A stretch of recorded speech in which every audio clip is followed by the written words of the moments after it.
بسم اللہ الرحمن الرحیم۔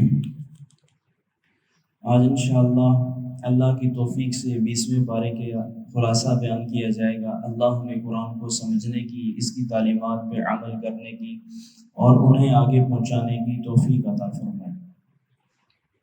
اس پارے کی ابتدا میں اللہ جل جلالہ نے اپنا مقابلہ معبود باطلہ سے کیا ہے اور اپنے اکیلا ہونے اور اپنے مشکل کشا ہونے کے 5 دلائل اللہ جل جلالہ نے ذکر فرمائے ہیں۔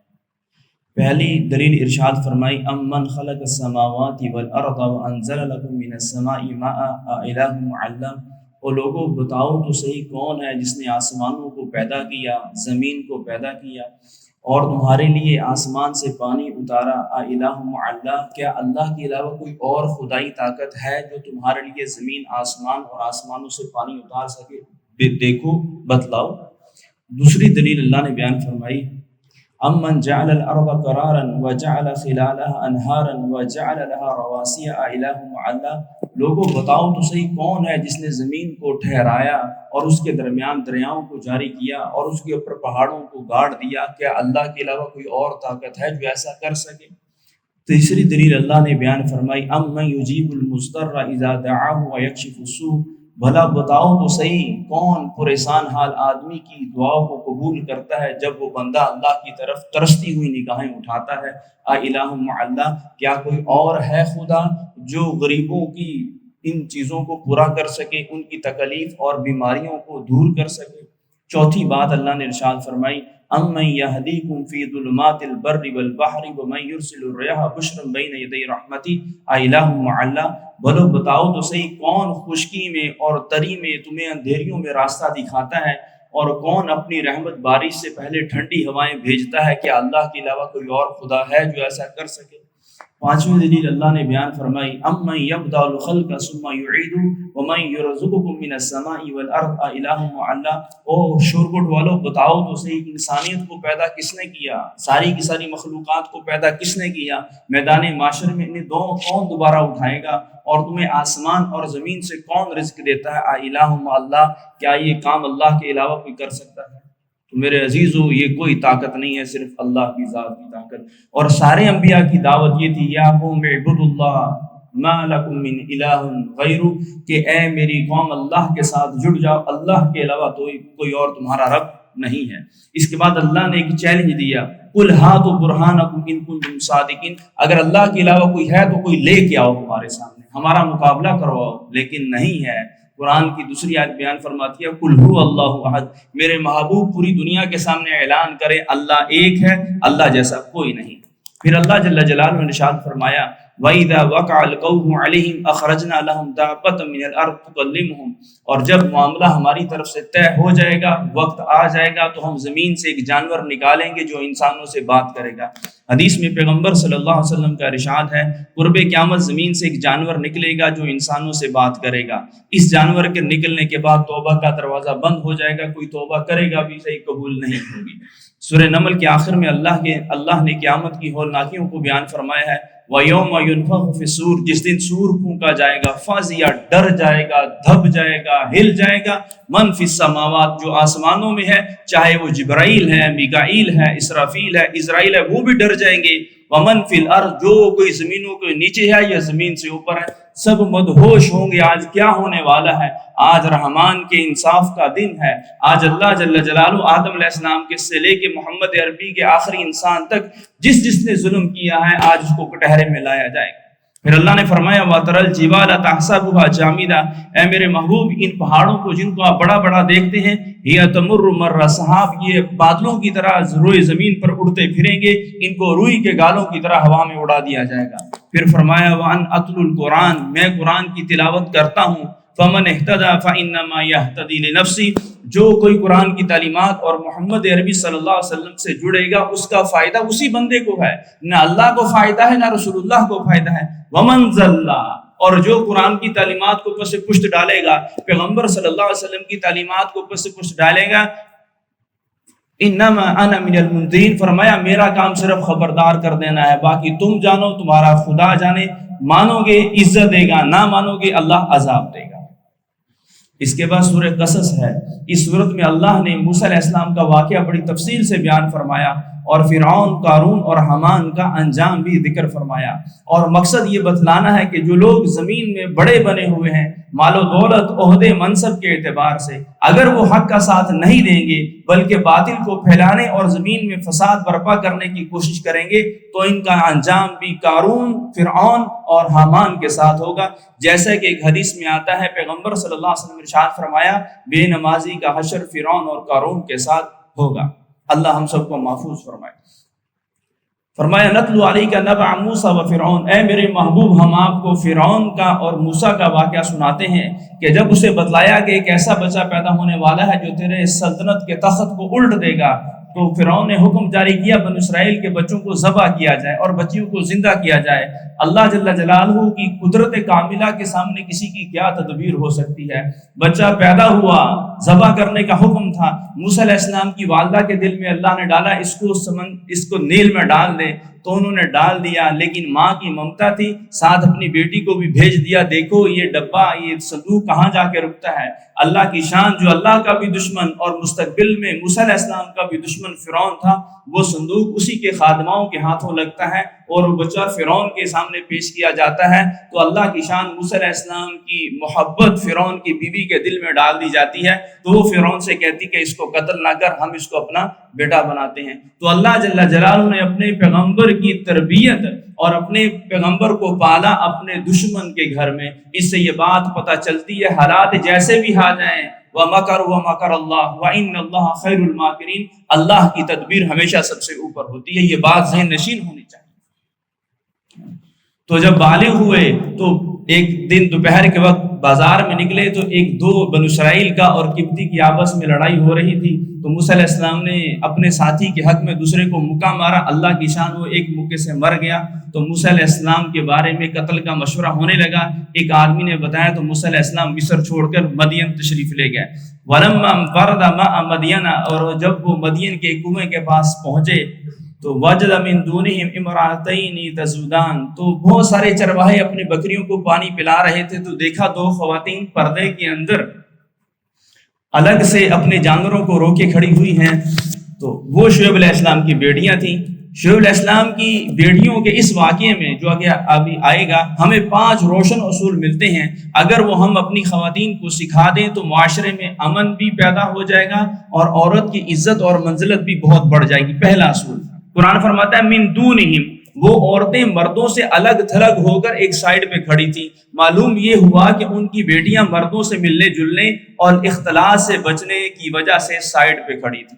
قرآن دوسرا لفظ استعمال فرماتا ہے تزودان، اپنے جانوروں کو روکے ہوئے کھڑی ہوئی تھی، اس لیے کہ ان کے جانور دوسروں میں اگر مل جائیں گے پھر نہ چاہتے ہوئے بھی انہیں غیر محرموں سے ملنا بھی پڑے گا اور بات بھی کرنی پڑے گی۔ اس ڈر سے وہ عورتیں، وہ بچیاں اپنے جانوروں کو روکے ہوئے کھڑی تھی۔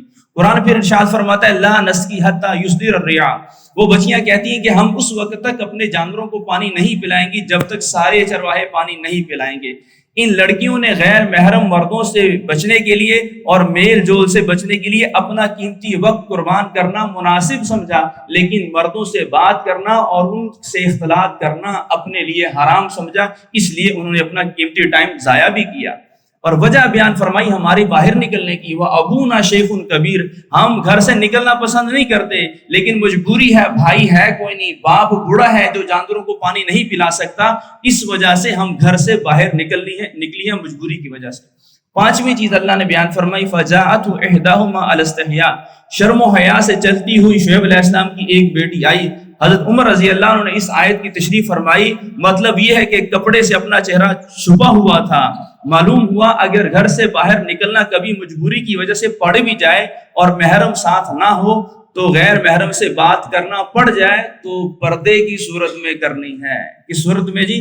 پردے کی صورت میں۔ یہ جو ایک بھونڈی دلیل دی جاتی ہے، شیطان کا روحانی جال دیا جاتا ہے، جی مولانا صاحب دل صاف ہونا چاہیے، یہ بات پتہ کہاں تک جاتی ہے؟ یہ بات کرنے والے سے کہا جائے کیا جناب ابوبکر کا دل صاف نہیں تھا کہ اپنی والدہ سیدہ حفصہ سے، سیدہ سودا سے اور باقی امہات المومنین سے پردہ کرتے تھے؟ یہ بات کہاں تک جاتی ہے؟ تو جو بندہ کہے کہ دل پاک ہونا چاہیے، نظروں کی خیر ہے، تو جان لے اس بندے کا دل سب سے گندا ہے۔ اس بندے کی نظریں سب سے گندی ہیں، اس بندے کا قطرہ قطرہ پلید ہے کہ یہ اللہ کے حکم کے مقابلے میں اپنے دل کو لے کے آ رہا ہے۔ تو اپنی بچیوں کو یہ 5 اصول لازمی سکھائیں۔ اور یہ پھر موسیٰ علیہ السلام نے دعا مانگی، ربی انی لما انزلت الی من خیر فقیر، اے اللہ میں یہاں آ تو گیا ہوں، مجھے جانتا کوئی نہیں ہے، میں تیری رحمت کا محتاج ہوں، میری دستگیری فرما۔ تو اللہ جل جلالہ نے موسیٰ علیہ السلام کی ملاقات شعیب علیہ السلام سے کروا دی، موسیٰ علیہ السلام کی شادی بھی ہوگی اور رزق کا بندوبست بھی ہو گیا۔ یہ واقعہ اور یہ دعا ہمیں بتلاتی ہے حالات جیسے بھی ہو جائیں، آپ کی کشتی جتنی مرضی بھنور میں پھنس جائے، لیکن آپ کا اعتماد اگر اللہ پہ ہوگا اور آپ اللہ کے سامنے گڑ گڑائیں گے، اللہ آپ کے لیے راستہ نکالے گا۔ ایک اردو کا پنجابی کا محاورہ نا، دل بے ایمان ہجتا ڈھیر۔ ہاں جی، اگر دل ٹھیک ہو تو راستے بھی پھر ہزاروں مل جاتے ہیں، ایک نہیں ہزاروں راستے ملتے ہیں۔ پھر اللہ نے ارشاد فرمایا انک لا تہدی من احببت ولکن اللہ یہدی من یشاء۔ یہ آیت مفسرین فرماتے ہیں جناب رسول اللہ صلی اللہ علیہ وسلم کے چچا کے بارے میں، ابو طالب کے بارے میں نازل ہوئی کہ حضور کی خواہش تھی کہ انہوں نے آپ صلی اللہ علیہ وسلم کی بہت خدمت کی کہ وہ ایمان لے آئیں، لیکن وہ جب ایمان کے بغیر دنیا سے چلے گئے تو آپ صلی اللہ علیہ وسلم بہت پشیمان اور دکھ اور غم کے ساتھ رہتے تھے۔ تو اللہ جل نے یہ آیت نازل فرمائی، میرے محبوب یہ آپ کا کام نہیں ہے کسی کو ہدایت دینا، آپ کا کام ہے پہنچا دینا، ہدایت دینا ہمارا کام ہے۔ اس نے میرے عزیز و زندگی، موت، صحت، بیماری، نفع اور نقصان صرف اور صرف اس کا تعلق جناب اللہ ذوالجلال کی ذات اقدس کے ساتھ ہے۔ ہاں، نوح علیہ السلام کا بیٹا ایمان نہیں لایا، اللہ نے ناکام کیا ہے۔ لوط علیہ السلام کی بھی ایمان نہیں لائی، اللہ نے ناکام کیا ہے۔ جناب ابراہیم کے والد ایمان نہیں لے گئے، اللہ نے ناکام کیا ہے۔ تو رشتہ داریاں، یہ نسبتیں، یہ سید ہونا، میرا فلاں گدی سے تعلق ہے، میرا فلاں پیر سے تعلق ہے، عمل ہے تو یقیناً یہ بابرکت چیزیں، اگر عمل نہیں ہے تو ان چیزوں کی حیثیت میرے عزیزو اللہ کے ہاں کچھ نہیں۔ پھر اللہ جل جلالہ نے قارون کا اور موسیٰ علیہ السلام کا واقعہ بیان فرمایا، ان قارون کان من قوم موسیٰ، قارون موسیٰ علیہ السلام کی قوم سے تھا اور موسیٰ علیہ السلام کے رشتہ دار بھی تھا۔ اللہ نے اتنا خزانہ عطا فرمایا، قرآن بیان فرماتا ہے اس کے خزانے کی چابیاں اونٹوں کی ایک جماعت، جانوروں کی ایک جماعت یا انسانوں کی ایک جماعت اٹھاتی تھی، صرف چابیاں۔ خزانہ کتنا ہوگا؟ موسیٰ علیہ السلام نے اسے فرمایا اللہ نے تجھے اتنا خزانہ دیا ہے، وَابْتَغِ فِيمَا آتَاكَ اللَّهُ دَارَ الْآخِرَةَ، کچھ اللہ کے نام پہ خرچ کر، غریبوں کی مدد کر، اللہ کے نام کے اوپر خرچ کر۔ تو کہتا ہے انما اوتیتہ علی علم عندی، موسیٰ یہ اللہ نے نہیں دیا، یہ تو میرے اپنی پلاننگ ہے، یہ تو میرا اپنا ذہن ہے۔ ہاں جی، یہ تو میں نے ایسے پلان بنائے کہ اس پلان کی وجہ سے مجھے اتنا پروفٹ ہوا ہے، اتنا پروفٹ ہوا ہے۔ تو میرے بھائی عزیزو، کچھ مسلمان بھی ان باتوں میں آ گئے، جب اس کی مالداری کو دیکھا تو خواہش کرنے لگے کاش ہمیں بھی اتنا مال دیا جاتا۔ اس لیے کسی کی گاڑی کو اور کسی کے بڑے گھر کو دیکھ کے رال نہیں ٹپکانی چاہیے، جو اللہ نے آپ کو دیا اس کا شکر ادا کریں، اس کا شکر ادا کریں کہ اللہ نے مجھے بہت دیا ہے۔ پھر قارون نے خاتون کے ذریعے جناب موسیٰ علیہ السلام پر تہمت لگوائی، تو موسیٰ علیہ السلام نے پھر ہاتھ اٹھائے، پھر نتیجہ کیا نکلا؟ فَخَسَفْنَا بِهِ وَبِدَارِهِ الْأَرْضَ، ہم نے قارون کو اس کے خزانوں سمیت، اس کے گھر سمیت زمین کے اندر دھنسا دیا۔ پھر وہی مسلمان جو قارون جتنے خزانے کی خواہش کر رہے تھے، انہوں نے اللہ کے سامنے ہاتھ جوڑے، یا اللہ تیرا شکر ہے تو نے ہمیں قارون جتنا مال نہیں دیا، ورنہ ہمارا بھی یہی نتیجہ ہونا تھا جو قارون کا ہوا۔ سورت کے آخر میں اللہ نے ارشاد فرمایا فَلَا تَدْعُوا مَعَ اللَّهِ إِلَٰهًا آخَرَ لَا إِلَٰهَ إِلَّا هُوَ كُلُّ شَيْءٍ هَالِكٌ إِلَّا وَجْهَهُ، کل کائنات کو، فرشتوں کو، انسانوں کو اللہ موت دے گا، زندہ رہے گی تو ایک ذات، اللہ ذوالجلال کی ذات زندہ رہے گی، اسی سے مانگنا ہے، اسی کی عبادت کرنی ہے، اسی کے سامنے گڑ گڑانا ہے۔ اس کے بعد سورہ عنکبوت ہے، یہ مکی صورت ہے اور اس وقت نازل ہوئی جب بعض مسلمان کفار کا ظلم و ستم برداشت کر کر کے تھک گئے اور ان کی ہمت جواب دینے لگی، تو اللہ جل جلالہ نے یہ صورت نازل فرمائی، احسب الناس، مسلمان یہ سمجھتے ہیں، ان یترکوا کہ انہیں چھوڑ دیا جائے گا، ان یقولوا صرف یہ بات کہنے پہ، آمنا لا الہ الا اللہ محمد رسول اللہ، وہم لا یفتنون، اور انہیں آزمایا نہیں جائے گا، اور انہیں آزمایا نہیں جائے گا۔ وَلَقَدْ فَتَنَّا الَّذِينَ مِنْ قَبْلِهِمْ، اے امت محمدیہ، اللہ نے تم سے پہلی امتوں کے لوگوں کو بھی آزمایا۔ کس طرح آزمایا؟ حدیث میں آتا ہے جناب خباب رضی اللہ عنہ حضور کے پاس تشریف لائے، آپ صلی اللہ علیہ وسلم کعبۃ اللہ کے سائے میں لیٹے ہوئے تھے اور عرض کرنے لگے، اے اللہ کے حبیب، ہم مشرکین کا ظلم اور ستم برداشت کر کر کے تھک گئے ہیں، آپ ان کے لیے بد دعا فرما دیں، آپ ان کے لیے بد دعا فرما دیں، یا ہمارے لیے دعا فرمائے، ہمارے لیے کوئی آسانی والا راستہ نکل آئے۔ حضور صلی اللہ علیہ وسلم نے جب یہ الفاظ سنے، آپ صلی اللہ علیہ وسلم کے چہرے کا رنگ بدلا اور ارشاد فرمایا، اے خباب، تم سے پہلے لوگوں کو ایمان کی وجہ سے اتنا ستایا گیا کہ کنویں کھودے گئے، ان میں آگ جلائی گئی اور ان کو آگ میں دھکے دے دیے گئے، اور لوہے کی کنگھیوں سے ان کی گوشت کو ہڈیوں سے اتار دیا گیا، اور ان کے سروں پہ آرے رکھ کے چلائے گئے اور ان کے 2 ٹکڑے کر دیے گئے، پھر بھی وہ لوگ اپنے ایمان سے نہیں پھر آزمایا جائے گا۔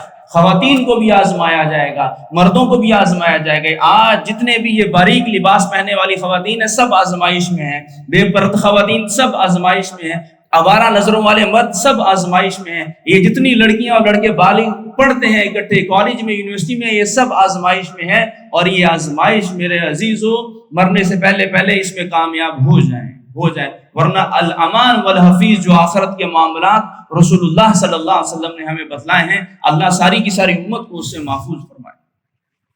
پھر اللہ جل جلالہ نے ارشاد فرمایا جناب سعد بن ابی وقاص کی شان کے اندر، جب وہ ایمان لے کے آئے، ایک روایت میں آتا 17 سال عمر ہے، ایک روایت میں آتا 19 سال عمر ہے، ایمان لے کے آئے، ماں کو پتہ چلا تو کہتی ہے نہ کھاؤں گی نہ پیوں گی نہ کنگھی کروں گی، نہ ایک روایت میں آتا ہے چھاؤں میں بھی نہیں بیٹھوں گی جب تک تو محمد کے ساتھ بے وفائی نہیں کرے گا۔ ہاں ہمارے اوپر کبھی ایسا دور آیا ہے؟ اللہ محفوظ بھی فرمائے اور ہمیں آزمائش بھی بتائے۔ 1 دن گزرا، 2 دن گزرے، 3 دن گزرے، ماں اور بیٹے میں لاڈ بھی بہت تھا، پیار بھی بہت تھا۔ جناب سعد پریشانی کی حالت میں حضور صلی اللہ علیہ وسلم کی خدمت میں گئے اور سارا کا سارا ماجرا پیش کیا۔ اللہ نے آیات نازل فرمائی، وَإِن جَاهَدَاكَ لِتُشْرِكَ بِي مَا لَيْسَ لَكَ بِهِ عِلْمٌ فَلَا تُطِعْهُمَا، اے میرے محبوب اپنے ساتھیوں کو بتا دیں اگر ماں باپ اس بات پر ابھارے جو اللہ کی نافرمانی جس سے ظاہر ہوتی ہے، فلا تطعهما، نہ والد کی اطاعت کی جائے گی نہ ماں کی اطاعت کی جائے گی۔ اس لیے میں کہتا ہوں اگر بیٹی پردہ کرنا چاہے اور اس کو چاہیے اگر وہ ماں امہات المومنین جناب عائشہ کا ساتھ چاہتی ہے، فاطمہ الزہرا کا ساتھ چاہتی ہے، اس کو چاہیے پردہ کرے۔ اگر اس کی ماں اس کو منع کرتی ہے تو ماں کی بات ردی کی ٹوکری میں جب ڈال دی جائے گی اللہ کے کلام کے سامنے۔ بیٹا داڑھی رکھنا چاہتا ہے اور باپ منع کرتا ہے تو باپ کی بات ردی کی ٹوکری میں ڈال دی جائے گی اللہ کے فرمان اور جناب رسول اللہ صلی اللہ علیہ وسلم کے فرمان کے مقابلے میں، کیونکہ حدیث میں آتا ہے لا طاعت لمخلوق فی معصیت الخالق، اللہ کی مخلوق لا طاعت لمخلوق، مخلوق کی اطاعت نہیں کی جائے گی فی معصیت الخالق، جن کاموں میں مخلوق اللہ کی نافرمانی کا حکم کرے۔ تو اس لیے میرے عزیزو دل میں جرت پیدا کریں، اپنے انداز میں، کردار میں، شخصیت میں جرت پیدا کریں کہ ہمیں دور سے دیکھ کے پتہ چلنا چاہیے آدمی محمد عربی کا غلام آ رہا ہے۔ آپ انگلینڈ میں پڑھیں، یورپ میں پڑھیں، جس یونیورسٹی میں مرضی چلی جائیں، جو بندہ بھی آپ کو پہلی بار دیکھے اس کو پتہ چلنا چاہیے محمد صلی اللہ علیہ وسلم کا امتی ہے۔ اس کا حلیہ، اس کا لباس، اس کی نظریں، اس کا کردار، اس کی شخصیت ہو بہو وہی ہے جو قرآن میں اللہ جل جلالہ نے مسلمانوں کی بتلائی ہے۔ پھر ارشاد فرمایا وَلَيَحْمِلُنَّ أَثْقَالَهُمْ وَأَثْقَالًا مَّعَ أَثْقَالِهِمْ، گناہگار لوگ قیامت کے دن اپنا بوجھ تو اٹھائیں گے ہی اٹھائیں گے اور ان لوگوں کا بوجھ بھی اٹھائیں گے جن لوگوں کو ان لوگوں نے گناہ کے راستے پہ ڈالا۔ اس لیے حدیث میں آتا ہے روئے زمین پر جتنے قتل بھی ہوں گے اس قتل کا گناہ آدم علیہ السلام کے بیٹے قابیل کے سر پہ بھی جائے گا کہ اس بندے نے پہلی مرتبہ حابیل اپنے بھائی کو قتل کیا تھا۔ اس وجہ سے جتنے بھائی بھی اسٹیٹس لگاتے ہیں، ویڈیوز شیئر کرتے ہیں، یوٹیوب چینل بناتے ہیں اور اگر ان جگہوں پہ غلط چیزیں شیئر کرتے ہیں تو جتنے لوگ ان چیزوں کو دیکھیں گے قیامت کے دن ان لوگوں کے گناہوں کا بوجھ آپ کو بھی اٹھانا پڑے گا۔ اس لیے یہ جو کمائی اور ارننگ نئے ذرائع ہے نا، یوٹیوب پہ جو خواتین کھانے بنا کے ڈالتی ہیں اور ان کا چہرے کا پردہ نہیں ہوتا، تنگ لباس پہنا ہوتا ہے، میدان معاشر میں ان کے ساتھ وہ ہوگا الامان والحفیظ۔ ان چیزوں سے اپنی خواتین کو روکا جائے، ان کے لباس اور ان کے چہرے کے پردے کے اوپر خصوصی توجہ دی جائے۔ اس سورت کے آخر میں اللہ نے فرمایا، بلکہ اس پارے کے آخر میں مثل الذین اتخذوا من دونہ اولیاء، جو لوگ اللہ کو چھوڑ کر دوسروں کو سہارا بنائے ہوئے ہیں، کمثل العنکبوت، ان کی مثال مکڑی کی سی ہے، اتخذت بیتا، کہ مکڑی نے گھر بنایا، وان اوہن البیوت لبیت العنکبوت لو کانوا یعلمون، گھروں میں سب سے ہلکا گھر، سب سے ناپائیدار گھر مکڑی کا ہوتا ہے، کاش کہ انسان جان لے۔ ادھر جالا لگاؤ جھاڑو پھیریں، تنکا پھیریں، بچہ ہاتھ پھیر دے، تیز پنکھا چل جائے، سارا کا سارا مکڑی کا جالا ہوا میں غائب ہو جاتا ہے۔ اللہ فرماتے ہیں اے لوگو، اللہ کو چھوڑ کر اور محمد عربی صلی اللہ علیہ وسلم کی تعلیمات کو چھوڑ کر جتنی بھی تمہاری بے ساکیاں ہیں ان کو توڑ دو، ان سہاروں کو توڑ دو۔ جس طرح صحابہ نے حضور کی نبوت کے بعد لات اور منات اور عزا اور 360 بتوں کو چھوڑ دیا، تم بھی چھوڑ دو۔ پھر جس طرح ان کے لیے بدر میں اللہ نے مدد اتاری، تمہارے لیے بھی اترے گی، احد میں مدد اتاری، تمہارے لیے بھی اترے گی، حنین میں اللہ نے فتح دی، تمہیں بھی اللہ کفر کے مقابلے میں فتح دے گا۔